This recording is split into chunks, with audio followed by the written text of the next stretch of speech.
우리 성도님들 주의 전에 나와서 함께 예배드리는 게 너무 기쁘고 감사한 시간이 될 줄로 믿습니다. 우리가 인생을 살면서 모든 걸 다 할 수가 없습니다. 또 다 알아서 꼭 좋은 것도 아닙니다. 모르고 넘어가야 될 때가 참 많습니다. 또 그렇기도 해요.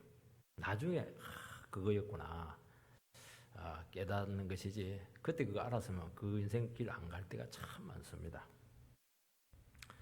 왜냐하면 알아서 도움이 안 되는 경우가 있고 또 알면 그 중압감에 견디지 못하기 때문에 감당이 안 되기 때문입니다.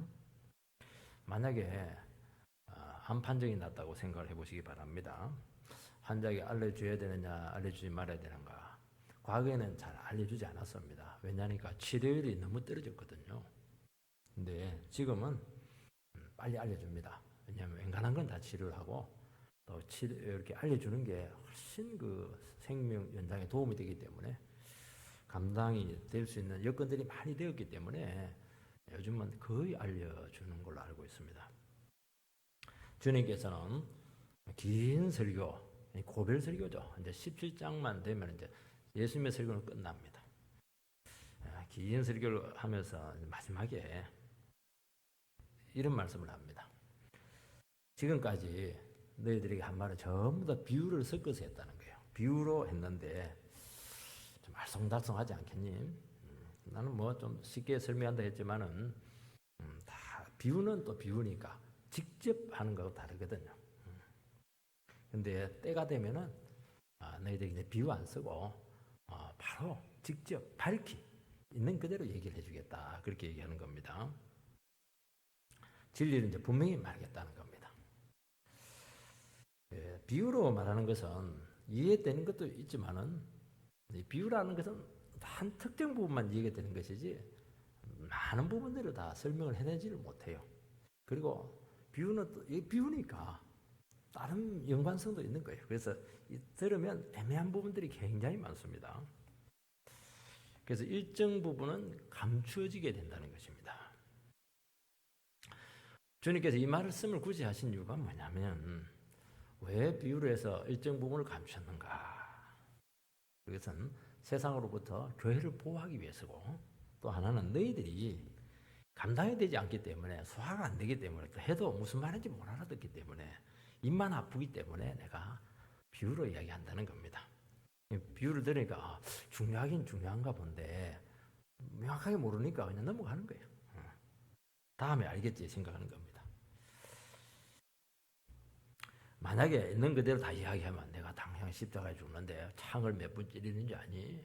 그리고 막 가시멸관 써야 되고 다 이야기하면 제자들 막 거의 기절을 할 겁니다. 감당이 안 되죠. 그리고 자기식대로 오해를 할 수가 있기 때문인 것이죠. 지금 이제 본격적으로 주님께서 구원 사역을 이제 시작하는 겁니다. 바로 이제 십자가에 죽으시고 3일 만에 부활하시고 또 하늘로 올라가시고 성령을 또 보내주셔야 되는데 이거 어떻게 다 얘기할 수가 있겠어요? 우리야 이게 구원 사역이 다 이루어졌으니까 성경에 다 나와 있으니까 이해가 되지. 만약에 여러분들께서 그 제자들의 입장이었다면은 어떻게 하나하나가 이해가 되겠습니까? 하나도 이해가 안 돼요. 무슨 이런 얄궂은 일이 있냐고. 베드로처럼 막 절대로 안 된다고 막 그렇게 해서 도리어 구원 사역에 큰 방해가 될 수가 있는 겁니다. 그런데 때가 되면은 온전한 진리를 깨닫게 될 것이고 너희들에게 말씀이 막 분명하게 폭발적으로 열리게 될 텐데 그거 쉽지 않을 걸 그렇게 하면서 그렇지만은 그때가 온다. 그때 너희들이 이 모든 말씀을 다 감당하게 될 것인데 이 말씀이 열려야 된다는 겁니다. 오늘 우리 성도님들께서 다 예배 하나님 말씀 들으러 오셨을 텐데요. 말씀이 늘 긴가민가하고 애매하고 알쏭달쏭하고 그렇게 하는 것은 꼭 좋은 자세가 아닙니다. 질문해서 분명하게 말씀이 열리게 해달라고 확신에 거할 수 있게 해달라고 그렇게 하셔야 얼마나 지금 우리나라가 혼란스러워요. 우리 미래가 얼마나 힘들겠습니까? 그걸 전부 다 이기고 극복할 줄 믿습니다. 첫 번째는 지금까지 비유로 말씀하셨다고 말씀하고 있습니다. 25절 말씀을 읽어보면은 이것을 비유로 너에게 이르렀거니와 때가 이르면 다시는 비유로 너에게 이르지 않고 아버지에 대한 것을 밝히 이르리라. 비유 파라볼레 하는데 이거 하나님 나라의 비밀, 수수께끼 이제 그런 의미를 가지고 있습니다. 수수께끼 수수께끼 있잖아요, 여러분들. 그거 뭐 굉장히 신경 써야 돼요. 긴가민가 합니다, 그거. 딱 풀려면 잘 안 풀려요. 예수님께서는 하나님 나라 비유할 때 그 씨 뿌리는 비유를 했습니다. 길가에, 도짝밭에, 가시덤불에, 옥토에 씨가 뿌려진다. 그 얘기를 했어요. 제일 중요한 비유죠. 하나님 나라가 어떻게 만들어지는가 하는 생성 원리를 사실은 가르쳐 준 겁니다. 근데 그걸 듣고 사람들이 몰라. 이게 뭐 농사 짓는 법인가? 뭐 알쏭달쏭한 거예요, 이게. 그러니까 쟤들 왜 비유로 말하냐고 이렇게 하니까 유명한 말씀을 했죠. 한번 띄워주시기 바랍니다. 마가복음 4장 12절 말씀을 한번 띄워주시기 바랍니다. 없으면 그냥 제가 하도록 하겠습니다.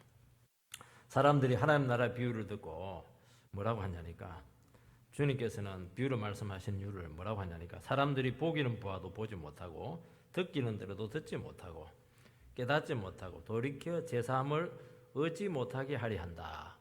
이런 말씀을 합니다. 왜 비유를 했냐? 못 듣게, 못 보게, 못 깨닫게. 그래서 제 영성 못 받도록 하기 위해서다 하는 것입니다. 세상 사람들이 하나님의 말씀을 비유를 듣고 뭐가 알쏭달쏭해요. 뭔가 뭔지 손에 집히는 게 없어요. 명확하지가 않는 겁니다. 그 이유는 숨기기 위해서라고 말씀하고 있습니다. 그러니까 믿음이 없는 사람들이 하나님 나라 그 깊은 비밀, 제일 중요한 비밀이잖아요. 하나님 나라가 어떻게 세워지는가. 그럼 안 세워지게 하려면 그걸 방해하면 되거든요.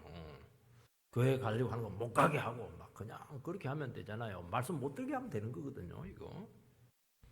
코로나 때문에 막 말씀 못 듣게 하고 이렇게 하면 마귀가 얼마나 좋아하겠어요. 지금 뭐 그 핵심을 딱 지금 마귀와 세상이 지금 노리고 있는데 그 비밀을 가르치면 어떻게 합니까? 그래서 교회와 하나님 나라를 보호하기 위해서 애매하게 말한다고 말씀하고 있습니다. 요한복음 12장에 보면 주님께서는 예수님 십자가 달려 죽는 것을 내가 아버지께 영광 받으러 간다 그렇게 말씀을 합니다. 그러면서 한날의 밀알이 땅에 떨어져 그대로 있으면 그 알갱이로 그대로 있고 썩으면 싹을 맺는다. 그렇게 열매를 맺는다. 그렇게 비유로 말씀을 했습니다. 이것도 듣고 있으면 애매한 거예요, 이게. 농사 짓는 당연하지. 씨를 뿌렸는데 그 땅 속에 파묻히지 않고 썩지 않으면 그대로 알갱이로 있는 것이고 새가 물어가는 것이고 들어가가지고 습도에 맞아가지고 싹이 탁 나면 그거 당연히 많은 열매를 맺는 것 아니겠습니까? 그 썩어야 열매가 있다는 겁니다. 여러분도 푹 썩으시기 바랍니다. 우리나라 장처럼 장맛, 된장맛 팍 썩잖아요. 전 세계에 없는 맛. 그러니까 맛이 희한하게 나와요. 우리 성도님들도 능평교에 아예 왔으면 능평교에 팍 썩으시기 바랍니다. 그러면 열매가 엄청 날 겁니다. 도드라져 가지고 막 들어오지도 않고 이러면 늘뜨내기예요. 그러면 살도 안 찌고 열매도 없고 그래요. 하나님 나라 원리가 그렇다는 거예요. 예수님이 오셔가지고 너희들 위해서 죽을까 말까 그렇게 하면 되겠습니까? 팍 죽어줬잖아요. 팍 썩어줬거든요. 그러니까 우리가 다 살았습니다. 그렇게 하는 거예요. 신앙은 그렇게 하는 겁니다. 직장 가도 그 직장에 썩으세요. 결혼해도 그 여보애한테 썩으세요. 그러면 많은 열매가 맺힐 겁니다. 그게 하나님 나라 원리입니다. 얼마나 위대한 원리예요. 사람들이 절대로 안 죽어요. 절대로 안 썩어요. 내 인생 얼마나 귀한데 왜 너를 위해서 썩어? 아내들 내 처녀 때 얼마나 잘 나갔는데 돈도 못 버는 남편에서 내가 왜 썩어? 그러니까 집안이 안 되는 거예요. 팍 썩으세요. 그러면 많은 열매가 맺히는 겁니다. 기독교는 썩는 거예요, 이게. 그 위대한 진리잖아요, 위대한 진리. 근데 그 의미를 아무도 못 알아들어요. 너무 신기하죠? 당연히 못 알아들죠. 아무도 안 썩으려고 하니까. 처음부터 지가 살라니까 안 썩는 거예요, 이게. 주님께서는 왜 이 사람들이 깨닫고 못 나오는가? 그걸 이사야 말씀을 인용합니다. 요한복음 12장 41절 42절에 나오는데 그들의 눈을 멀게 하고 마음을 완고하게 하였으니 그들로 눈으로 보고 마음으로 깨닫고 돌이켜 내게 고침을 받지 못하게 하려 함이라. 그렇게 그 정신을 정확하게 진단을 하고 있습니다. 마치 주님이 사람이 깨닫고 돌아오는 것을 싫어하는 것처럼 그런 주님도 심보가 조금 안 좋으시네, 그런 뉘앙스를 풍긴다는 겁니다. 아니잖아요. 주님께서는 한 영혼이라도 돌아오기를 얼마나 좋아하고 한 영혼이 돌아오면 천국에서 잔치를 한다고 하던데, 그러니까 이 맞지 않는 거 이거는. 그 이유는 비유의 성격 때문에 그렇습니다. 비유는 감추기 위한 것입니다. 감추는 이유는 모르게 하기 위해서 그렇게 한 것이 아니고 알면 위험하기 때문에 교회를 보호하고 성도를 보호하기 위해서 그렇게 한다는 겁니다.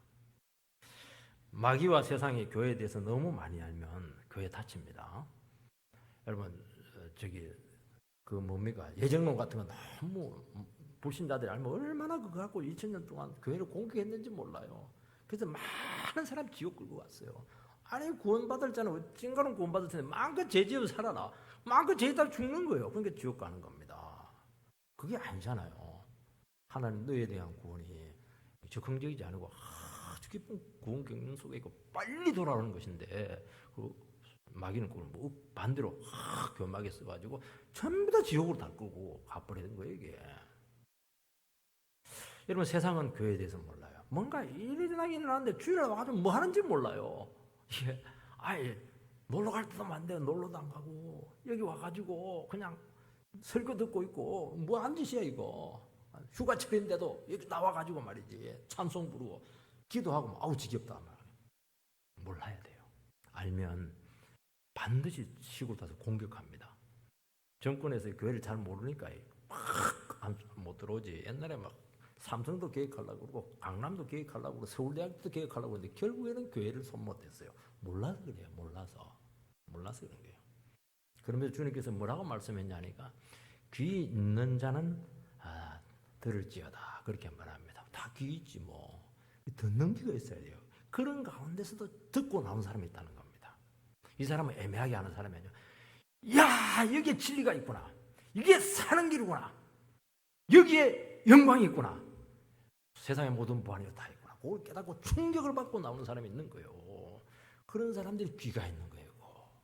그런 사람이 있다는 거. 나머지는 몰라야 돼요. 알면 큰일 나는 거예요. 이거 해코지합니다. 여러분 신앙에서 가장 위험한 게 뭐냐? 어줍잖게 알고 믿는 겁니다. 모른보다 못한 겁니다. 애매하게 믿는 거예요. 덥지도 않고 차갑지도 않고 하는 겁니다. 전도를 해보면요, 아예 모르는 사람들은 모르니까 뭐 그냥 예수 믿으세요 좋습니다 이러면 그냥 들어요. 근데 교회 꽤나 좀 다녀본 사람, 그리고 상처받고 온 사람, 교회에서 득설지 못한 부분도 보고 막 그 교회 나온 이런 사람들이 위험해요. 알 거 다 한다고 생각하거든요. 마음을 딱 닫는 거예요. 그리고 내 한마디 하면 10마디 해버려요. 자기들이 더 잘 아니까.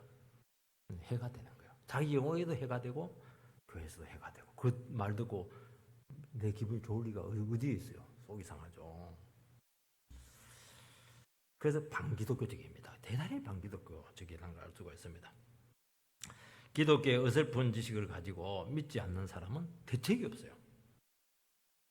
여러분 말씀은 능력이고 분명합니다. 말씀은 분명해요. 예수를 믿어야 용서받고 예수를 믿어야 구원을 받는 겁니다. 다른 길은 없어요. only way. 다른 길로는 절대로 인생 안 풀린다는 겁니다. 딱 들어보면 알아요. 막 그냥 이거는 학벌하고 상관이 없어요. 모든 인생에게 다 공통된 근본적인 문제이기 때문에 너무 중요한 문제인데 그 중요한 문제를 헐게 듣겠어요? 헐게 들을 수가 없죠. 근데 안 들어요. 왜 안 듣습니까? 세상 우상과 탐욕 때문에 말씀을 부인하는 겁니다. 그러면 어떻게 되느냐? 완악하게 됩니다. 그래서 못 듣게 해서 완악하게 해서 지옥 간다는 거예요. 막 그런 사람들 말씀을 들으면 들을수록 마음이 약해집니다. 독해져요. 그리고 망합니다. 대책이 없는 것이죠. 주님께서 십자가에 나를 위해서 죽었다고 아무리 말을 해도 이것만이 사는 길이고 이것만이 영광의 길이라고 해도 안 받아들입니다. 싫어요. 그래서 미지근하게 믿는 신앙이 훨씬 더 위험할 수가 있다 하는 것입니다. 여러분 전 세계적으로 반기독교적으로 아주 못되게 한 그 사람들의 특징이 뭐냐? 불신자들이 아니었어요. 히틀러, 스탈린 전부 다 대주의학교 나왔다니까요. 칼마스 공산주의를 만든 이데올로기주의자는 아버지가 목사잖아요. 우리나라에도 막 나와가지고 막 기독교 욕하는 그 머리 헐떡 벗겨진 그 스님이라고도 하기도 힘들어요, 나는. 그 사람들이 전부 다 기독교 집안이잖아요. 어머니가 권사고, 형님이 목사고. 참. 모르면 공격을 못 하던데, 모르니까 막 그렇게 독설을 퍼붓는 거예요. 모르면 가만히 있어야 될 텐데. 주님께서 받으시는 예배는 바로 애통하는 자세로 드리는 겁니다. 자기 자신의 무지를 고백하는 겁니다. 우리가 하나님 얼마나 알겠습니까? 하나님의 미련한 것이 인간의 지혜보다 낫다고 하지 않았습니까? 우리 선한 것이 없다는 것을 인정하는 것이 예배지 않겠습니까? 나는 진짜 모릅니다. 아는 것 같죠? 조그마한 문제가 있으면 조금만 문제가 다르게 나오면 아무것도 몰라요. 망통이야, 깡통, 아무것도 몰라요. 진짜 아무것도 몰라요. 완전히 그냥 바닥을 기는 겁니다, 이게. 나는 못 보고 있고 못 듣고 있고 아무것도 깨닫지 못한다고. 그것을 날마다 고백하는 것이 예배자의 특징이라는 거예요. 그러면 깨닫게 해주겠다는 겁니다. 귀를 열어주겠다는 거예요. 오늘도 나에게 하나님 말씀을 주시기 바랍니다. 하나님 말씀 한 방울 못 받으면 일주일 동안 저는 공치는 겁니다. 하나님께서 도와주지 않으면 나는 하루도 살아갈 수가 없습니다. 그 신실한 고백 속에서 하나님의 말씀이 열리는 것이고 구원이 온다는 것입니다. 주님께서 제자들에게 비유로 말씀하신 이유는 달라. 이건 세상에서 그렇게 한 것이고 예수를 믿는 그 제자들에게는 보호 차원입니다. 주님은 지금까지 제자들에게 구속 사역에 대해서, 부활에 대해서, 성령 오심에 대해서, 앞으로 일어날 종말에 대한 많은 것들을 비유로 말씀을 해줬습니다. 제자들은 끝까지 그 의미를 몰랐습니다. 그리고 늘 엉뚱한 소리였어요. 내가 예루살렘에 올라가면 죽는다 이러니까 엉뚱한 소리 하지 마세요. 한 자리 할게요. 그럼 자기들끼리 뭐 한 자리 할 싸움을 하는 겁니다. 자리 다툼했죠. 이 끝까지 이해를 못했어요. 중요한 말씀이긴 한데 무슨 말씀인지 손에 안 잡히는 거예요. 구체적이지가 않았습니다. 전부 다 자기식으로 이해를 했습니다. 예수님의 십자가 고통을 말하면 인간적으로 생각을 했죠. 아니 하나님 아들이 어떻게 십자가에 죽고 고통을 당해? 베드로 있다. 안 됩니다. 안 돼. 내가 잘 풀고 끝까지 지켜줄 테니까 절대로 안 된다고. 마귀야. 당장 물러가라. 그렇게 마귀 소리 들었습니다. 베드로가 마귀가 아니고 그 생각이 마귀적인 생각이에요. 인간적인 열정 갖고 주님을 지켜줄 수 있다고 생각하면 그게 마귀입니다. 그거야. 마귀적인 생각이에요. 가만히 있어야 돼요. 그 생각이 얼마나 예수님의 구속 사역을 막을 뻔했습니까? 결국은 말고의 길을 자르고 이렇게 해가지고 그 얼마나 위험했어요. 자기 죽을 짓을 한 겁니다. 주님께 지켜줬으니까 살았죠. 그게라는 게 그거. 그게 모른다는 게 그게. 모르면 가만히 있어야 되는데 그렇게 하는 겁니다. 자기 생각으로 쭉 밀고 가는 거예요. 구원을 방해했죠. 예수님께서는 그들이 이 말을 하는 이유는 너희들이 아직 무지하고 능력이 떨어져 가지고 이 말씀을 해도 감당이 안 된다는 것입니다. 이것을 비유로 너에게 일렀거니와 이것이 뭐냐? 앞에 나온 내용이 있잖아요. 12장.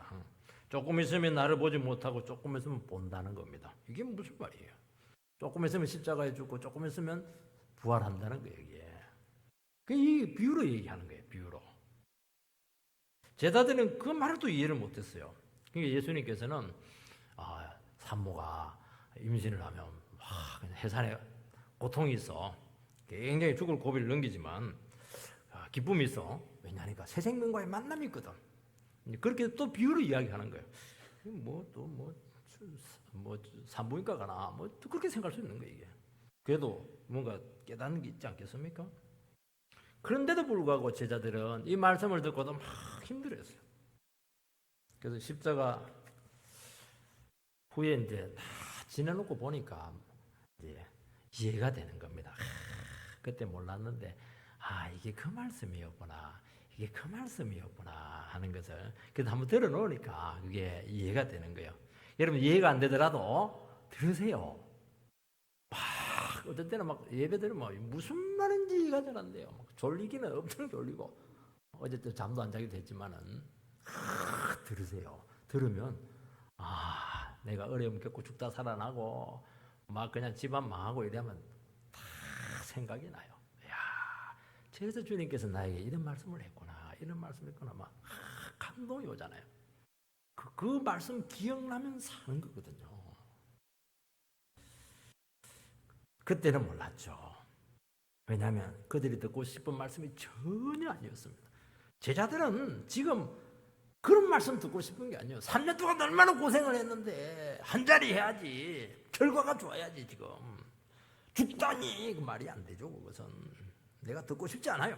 그러니까 자기식으로 듣는 겁니다. 그러니까 늘 애매한 거예요. 늘 왔다 갔다 하는 겁니다. 능력은 하나도 없어요. 무슨 문제가 생기면 침체, 낙심, 절망 이렇게 하는 겁니다.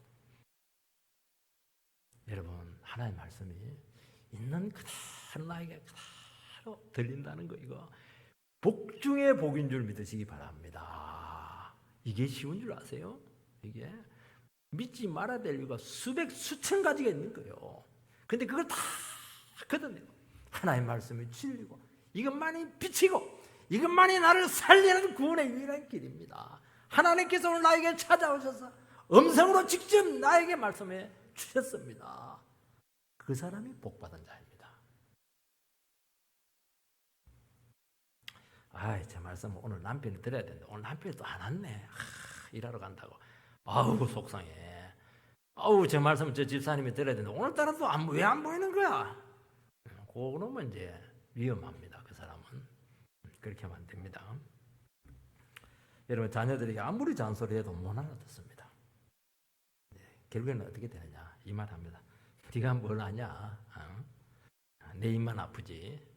너도 네 같은 놈 2마리 낳아봐라. 그러면 알게 될 거야. 1마리 갖고 안 돼요.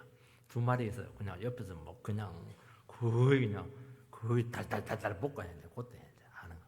엄마의 마음을 아는 거예요. 엄마의 마음을.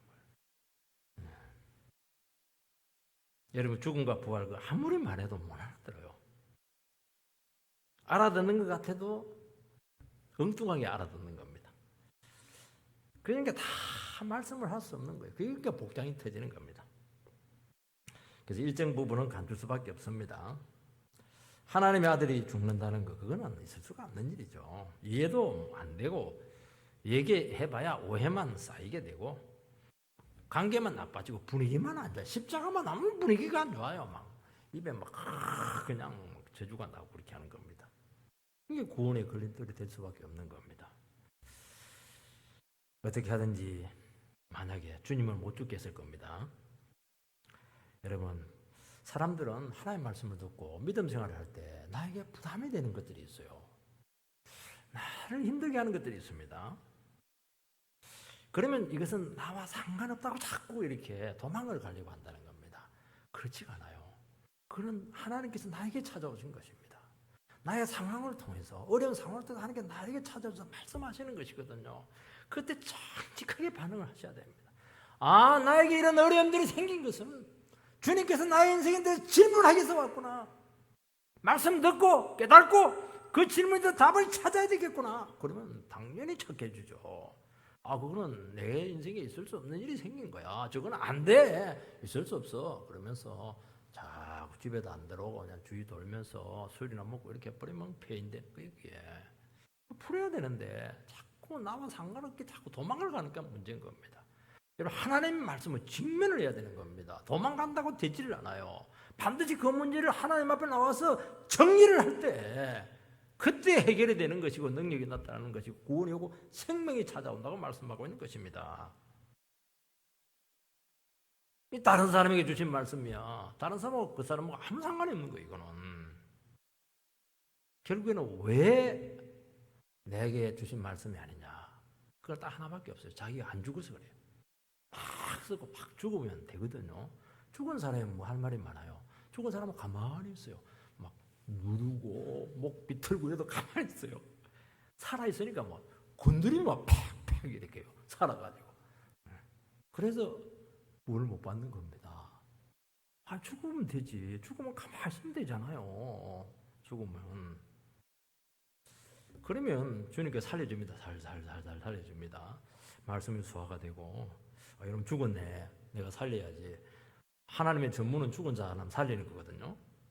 그래서 어떤 말씀이라도 주가지고 그 말씀으로 완전히 살려냅니다. 그게 복음이죠. 그거 안 믿으면 왜 우리가 예수를 믿겠습니까? 그 믿음 가지기 바랍니다. 두 번째, 때가 되면은 모든 것을 밝게 할 때가 온다는 겁니다.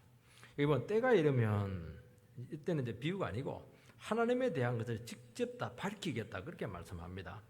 이 때라고 하는 것이 언제냐 하면은 십자가 죽음 후에 부활 후에 성령님이 오신 후 이렇게 뭐 보면 돼요. 그때 이제 안다는 겁니다. 그 말씀이었구나, 그거였구나. 그리고 특별한 말씀을 또 더 하고 있는데 아버지에 대한 것을 밝히 말할 수 있게 하겠다는 겁니다. 우리가 신앙생활을 하면서 제일 어려운 게 뭐냐? 예수님은 왔으니까 이 세상에서 지상사역을 했으니까 이해가 돼요. 이런 말씀을 했고 갈릴리 마구간에 가고 이해가 되는데 예수님은 안 보여요. 이해가 안 돼요 이게. 이해가 안 되면 어떻습니까? 무서워요. 그리고 두렵습니다. 하나님에 대해서. 왜냐하면 우리가 자꾸 죄를 지으니까 하나님 언제 와가지고 심판할지 모르니까 하나님이 막 사랑한다 해도 막 도망갑니다. 안아줄게 이러면 막 세 발, 네 발 막 도망가고 이렇게 왜냐면 무서워가지고. 근데 아들을 통해서 구원사역이 성취된 후에 이 아버지에 대한 모든 오해들 또 아버지와의 관계의 모든 장벽들이 전부 다가 해소가 되었습니다. 그래서 이제 아버지에 대한 것을 직접 구체적으로 말해주겠다는 겁니다. 참 위대한 시대가 왔죠. 이스라엘 백성들이 끝까지 이해하지 못한 게 그 성부 하나님의 마음이었어요. 그래서 망했잖아요. 주님께서 이 땅에 오셔서 아버지에 대해서 또 많은 말씀을 했죠. 제자들은 그게 저 멀리 보이는 나의 지원성 너무 추상적입니다. 아들이 십자가에 죽고 구원을 이루신 후에 갑자기 아버지에 대한 인식이 확 달라졌습니다. 아들을 통한 대속의 죽음, 죽음에 대한 부활의 승리, 세상 마귀에 대한 결정적인 승리, 이 모든 것들을 계획하고 품으시고 역사 가운데 이루신 분이시고 완성하신 분이 하나님이셨다는 것입니다. 초대교회 사도들이 전도를 하러 갈 때마다 뭘 선포했냐니까 마지막에 하나님 아버지가 아들을 다시 살리셨느니라 이거 얘기했습니다. 예수님 부활 그 얘기한 게 아버지가 아들을 살리셨느니라 그 얘기를 합니다. 선포를 하죠. 지금 선포예요. 이게 이제 부활은 아버지의 사건이라는 겁니다. 이제 인생은 모든 문제가 해결이 되었고 죽음과 죄를 극복할 수 있는 길이 생기게 되었고 이제 모든 것을 직접 아버지와 접촉할 수 있게 되었고 말할 수 있게 되었다는 것입니다. 엄청난 것이죠. 여러분 암 치료약이 개발이 되었다면 어떻게 해야 되겠습니까? 병명을 한시라도 빨리 분명하게 말해 주어서 치료받게 하는 것이 그게 정직한 것입니다. 십자가와 부활이 이거는 전 인류에 대한 완벽한 치료약입니다. 이거 먹고 망한 사람 없어요. 여러분 혹시 십자가 부활 이거 믿고 망한 사람 있으면 저한테 오세요. 저도 예수 안 믿을 거예요. 2000년 동안 진짜 십자가와 부활 믿고 망한 사람이 있으면 망한 나라 있고 망한 거에 있으면 이야기하세요. 십자가와 부활을 선포를 안 하니까 망하는 거예요. 우리나라도 지금요 십자가 부활 선포 안 해요. 자꾸 세상 돌아가는 이야기예요. 세상에 성공하는 이야기. 물론 그것도 중요해요. 그거하고 구원 없어요. 세상 성공하는 방법은 세상 사람들이 훨씬 더 잘 알아요. 그럼 완전히 똑부러져요. 왜냐면 그것만 위해서 사니까. 그거 갖고 안 된다니까요. 그거 가지고 처세술 갖고 될 것 같습니까? 안 되는 거예요. 아무리 명심보감을 입고 그냥 손잡고 입고 안 되는 거예요. 안 되게 돼 있는 거예요. 그거 안 돼요. 그거 믿고 말이지. 자꾸 그냥 엉뚱한 말 하는 겁니다. 오직 십자가와 부활이다. 그 선포되기만 하면 구원을 얻는 거예요. 영혼이 사는 거예요. 그 해가 부흥되는 거예요. 이 민족이 사는 유일한 길이에요. 지금 그걸 지금 이 나라가 지금 말아먹으려고 하는 거예요. 지금 그 싸움이에요. 지금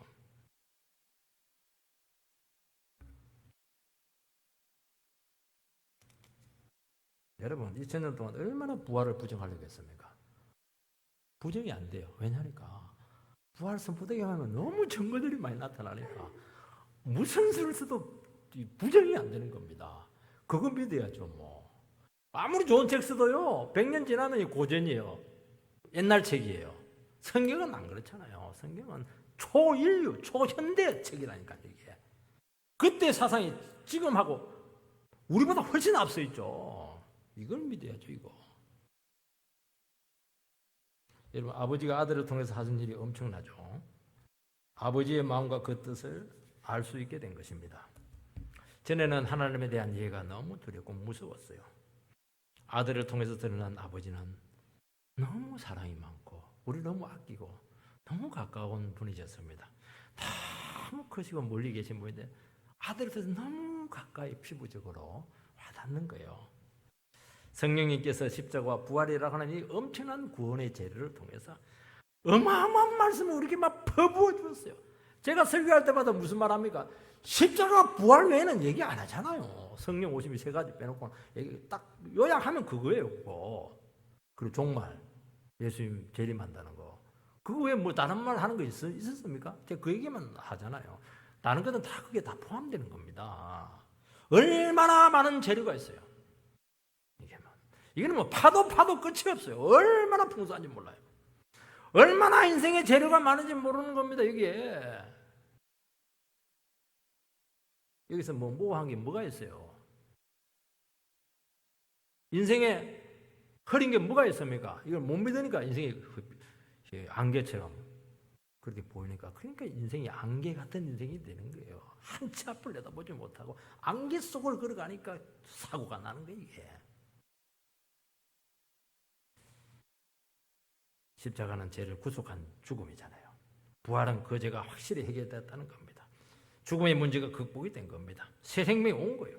내세가 선포가 된 겁니다. 구원이 완성이 되고 성령이 왔어요. 무슨 설명이 필요합니까? 믿으면 되는 것이지. 모르니까 비유를 쓰는 것이고 장황하게 설명하는 것이고, 답을 알고 있는데 모든 전모가 딱 드러났는데 한두 마디면 끝나는 거예요. 막 그 고구마처럼 쫙쫙 끌려서 나오는 겁니다. 제가 처음 신앙을 가질 때 궁금한 것이 너무 많았어요. 제일 안 믿어지는 게 창조였습니다. 친구가 창조 믿냐 이러니까 나 믿는데 별종이었어. 이상한 인간이네. 내 대학교 때 예수 믿었거든요. 어떻게 그럴 수 있니? 저절로 만들어졌지. 어떻게 아무것도 없는 데서 뭐가 만들어지는 게 말이 안 되는 거냐는 그 말이. 뭔가 있으니까 된 것이지. 그렇게 반박을 했습니다.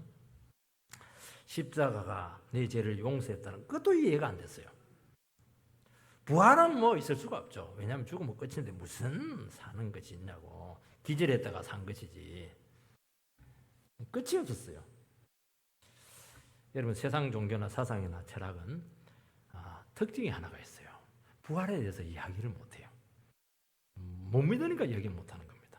그냥 영혼이 어디 갔다가 다시 돌아온다 정도밖에 안 됩니다. 그것도 가설이에요. 오직 기독교만 죽었다가 부활한다는 것을 명확하게 선포하는 겁니다.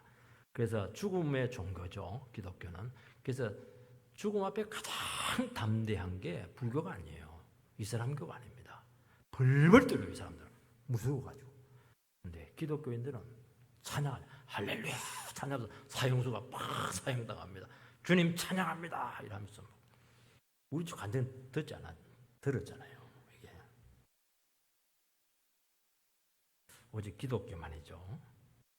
그리고 하나님의 말씀을 듣고 하나님 알아가면서 자꾸 믿어졌어요. 성령께서 깨닫게 한 것입니다. 이것은 이성의 문제가 아니고 믿음의 문제입니다. 믿으니까 이해가 되고 그것이 나에게 증거로 계속 나타나는 겁니다. 저는 궁금한 것이 있을 때마다 저는 또 속에 담아놓지는 못해요. 그냥 이야기 바로 해야 돼. 좀 직설적이라 가지고 좀 그런 장점도 되는데 여기 또 단점도 되기도 하더라고요. 근데 예수 믿는 데는 상당히 그 장점이었습니다. 좀 속에 좀 감춰놓고 있으면 되는데 이게 감춰지지가 않아요. 이거 이해가 안 되면 뭐 어떻게 해야 되는지 알아야 되는 거예요. 이게 자꾸 질문을 많이 했어요. 그래서 나를 가르치는 거 선생님한테 많이 괴롭혔어요. 알 때까지 막 그냥 물고 늘어졌으니까 이해가 안 되고 말이 안 된다는 겁니다. 그래서 그냥 성경 갖고 싸우다가 이제 서로 결론이 안 나면 목자가 하는 말씀, 최영권 형제님 말씀을 계속 배우고 들으세요. 그게 답입니다. 더 답답하죠. 지금 이해가 안 되는데 하나님이 어느 순간 믿게 하신다는 겁니다. 또 그것도 좀 믿었어요. 근데 진짜 그렇게 어느 순간 굉장히 어머니였는데 그게 전혀 어머니 안 되었어요. 내가 그냥 믿어져 버렸어요. 너무 신기했어요. 그래서 믿으면 들음에서 난다는 말이 맞아요. 들으면 나도 모르는 사이에 믿어져 버려요. 성령님께서 역사를 해가지고. 그리고 더 놀라운 건 뭐냐니까 내가 의문을 가진 것마다 설교 시간에 전부 다 이야기해야 되는 겁니다. 그 의문을 안 가지고 오면 아무도 건지는 게 없어요. 근데 여러분들이 예배 올 때도요, 의문을 가지고 오시기 바랍니다. 왜 우리 가정에 이런 문제가 생겼죠? 이 자식이 왜 이래요, 지금? 이 남편은 왜 안 믿는 거예요, 지금? 많은 의문들을 가지고 있는 거예요. 이거 가지고 고민하고 기도하고 그렇게 하면 어떻게 됩니까? 반드시 그 주일날 설교에 그 문제가 나올 겁니다. 질문하세요. 의문을 가지세요.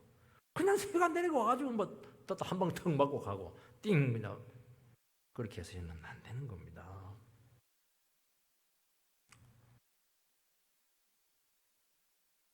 설교를 통해서 너무 생생했죠. 이해가 아니고 내 안에 살아있었고 하나님의 음성으로 직접 육성으로 가르쳐 주었습니다. 이거는 설명으로 되는 게 아니에요. 하나님께 직접 우리 가슴 속에다 그냥 새겨버려야 돼요.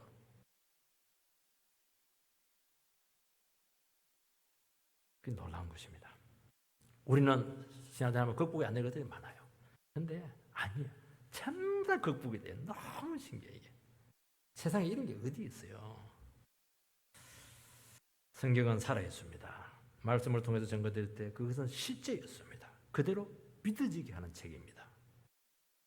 여러분 십자가를 믿고 부활을 믿으면 성경 믿지 못할 거 하나도 없어요. 전부 다 뚫릴 줄 믿습니다. 성경이 뚫리면 어떻게 되느냐? 인생이 뚫릴 줄 믿습니다. 내 인생의 모든 문제들이 해결될 줄 믿습니다. 왜 인생이 자꾸 꼬이고 해결이 안 되고 있는 겁니까? 성경을 제쳐놓고 자기 머리로 자기 지혜로 자기 힘으로 헤비팔라 하니까 미궁에 빠지는, 그럴수록 미궁에 빠질 겁니다. 왜냐하면 모든 인생의 주권자는 하나님이시거든요. 여러분 이 생만이 아니에요. 내세까지 열린다니까. 내세까지. 한 자매가 수련회 때 막 은혜로운 설교를 실컷 제가 했는데 갑자기 목사님 저랑 상담을 해요. 무슨 말인데? 저는 뭐 간증할 줄 알았어요. 너무 목사님 설교 은혜스러워서 감동받았다고 그럴 줄 알았는데 도무지 무슨 말인지 모르겠다고. 그리고 막 아무것도 안 믿어진다고. 창조도 안 믿어지고 부활도 안 믿어지고 왜 고난을 받아야 되는 것도 더 안 믿어지고. 어우 정말 자기는 뭐 수련회 왔는데 돈 주고 왔는데 시간이 아까워 죽겠다고 막 얘기하는 거예요. 어떻게 해요? 안 믿어지는 걸 내가 뭐 믿으라 한다 해서 믿어지겠어요? 머리를 때린다고 되겠어요? 그거? 저도 똑같이 얘기해 줬죠. 뭐 아직 수련이 안 끝났으니까 설교 좀 한 두세 번 남았으니까 좀 더 들어보라고. 놀라운 일이 생겼어요. 그 다음 설교 시간에 그 문제가 전부 다 나왔어요. 답이 다 나온 거예요. 신기했어요. 만약에 그 여집사님이 집사님들은 믿음이 없었거든요. 여집사님이 그 질문을 나에게 안 했으면 답이 안 나오는 거예요. 여러분. 그렇게 부끄러울 물어쓰고 많은 사람들이 와서 질문을 하니까 답이 나오는 거예요. 답이. 질문하세요, 여러분들. 나중에는 너무 믿음이 좋아지고 그 공동체에서 믿음이 최고로 좋았어요. 그 기도회를 하나 딱 인도를 했다니까요. 기도회를. 그것도 굉장히 힘든 주부들, 그냥 막 헤매는 주부들, 남편을 두드리게 만든 주부들, 그냥 기도를 인도하고 그렇게 되었어요. 신앙 나오면 막 할 말이 많고 막 깨달음이 많고 막 넘쳤습니다. 우리 역사가 그 집사님 삶 속에 막 너무 뚜렷하게 나타난 거예요. 한 번은 저한테 신방을 요청을 했습니다. 신방을 봤는데 제일 깨끗한 거실이 아니고 이상한 흐름한 옥탑방 같은데 데려가는 거예요. 가니까 막 사면벽이 전부 다 비디오로 팍 있어요. 비디오. 지금은 비디오가 아닌데 그때는 비디오 시대거든요. 아니 왜 이렇게 뻘거죽죽한 이 야리꾸리한 이 비디오 방에다가 우리 신방을 하냐고. 거룩한 주의 종. 이유가 있었어요. 부끄러운 거 보이겠다는 거예요. 우리 남편이 비디오 중독자라는 거예요. 밤새도록 비디오 본다는 거예요. 그것도 막 그냥 텔레비를 보는 게 아니고 쏴가지고 화면에 쏴가지고 크게 본다는 거예요. 이게. 기도 제목을 내놨어요. 잘못된 악한 사람 끊어지게 해달라고 그러고 직장이 없었어요.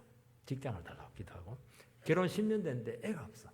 자매가 조금 비만이긴 한데 세 가지 문제를 솔직하게 기도를 하고 그리고 막 비만이고 이렇게 했는데 막 부부 관계를 별로 안 했다는 게 그까지 얘기를 다 해요. 얼마나 부끄러운 걸 이야기를 했어요. 기도해줬죠. 남편 뭐라 했습니다. 아내를 사랑해라고 의무를 다하라고 이렇게 한 거예요. 남편도 몸이 아프니까 잘 안 됐던가 봐. 무슨 일이 생겼느냐. 딱 1년 만에 저한테 고백을 했습니다. 너무 좋은 가게가 근데 지금까지 잘 되고 있어요. 신기해요. 그리고 비디오 그걸 이제 그 가게 손님들 많으니까 대기하는데 거기에 내가 가서 기다리는 동안 틀어주는 대기 장소로 갖다 놨고 애가 벌써 3명인가 2명이나 낳아버렸어요. 바로 임신이 돼가지고 주님 살아계세요. 여러분 인생은 그렇게 푸는 겁니다. 여러분 왜 부끄러움을 무릅쓰고 그 고백을 안 해요? 나는 죄인이라고 나는 정말 문제가 심각하다고 그렇게 하세요.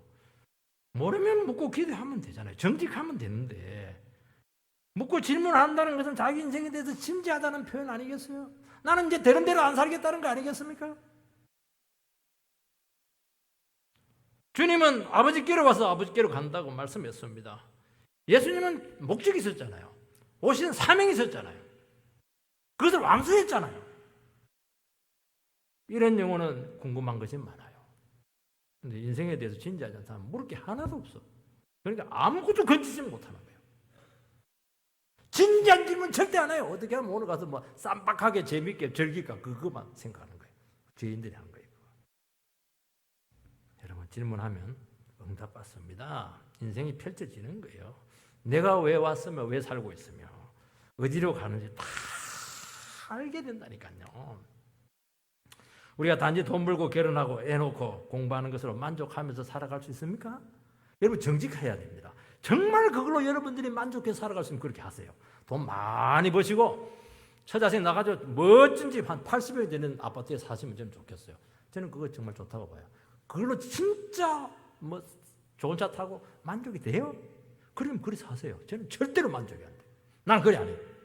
어떻게 만물의 영장인 인간이 할 일이 없이 짐승 같은 그런 걸로 그냥 만족을 해요? 안 되죠. 여러분 밤을 새워가면서 답을 찾으세요. 인생을 그리고 질문하세요. 왜 종교인으로 살려고 그렇게 하는 거예요? 믿으려면 제대로 믿으라고 말씀하고 있는 겁니다. 그렇게 할 때 주님께서 함께 하시는 역사가 끊임없이 나타나게 될 줄 주의 이름으로 축원드립니다.